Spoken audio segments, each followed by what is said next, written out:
ফেসবুকে তোমায় দেখে প্রেমে পড়েছি।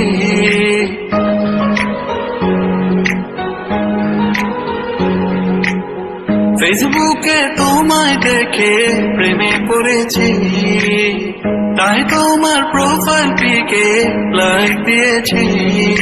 শনি যায় রবি যায় বসে থাকি,